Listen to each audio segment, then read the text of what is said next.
ஆவியானவர் நீங்கள் அறிந்து பெற்றிருப்பதுக்கு என்னன்னா, இந்த வசனம் உங்களுக்கு தெளிவாக ஒரே ஒரு வசனம் புரிஞ்சிடுச்சுன்னு வச்சுக்கோங்க.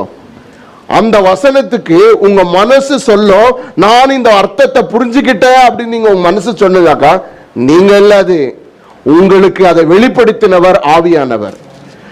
ரெண்டாவது, அந்த வசனம் புரிஞ்ச உடனே அந்த வசனம் உங்க நினைவுகளை விட்டு, யோசனைகளை விட்டு, ஆத்மா விட்டு பிரியவே பிரியாது, என்றென்றைக்கும் அது இருக்கும்.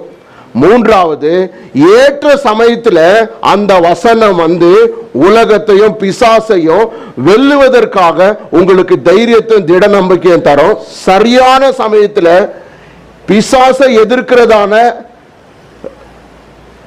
அருளப்பட்ட வேத வார்த்தையா வெளியே வரும்.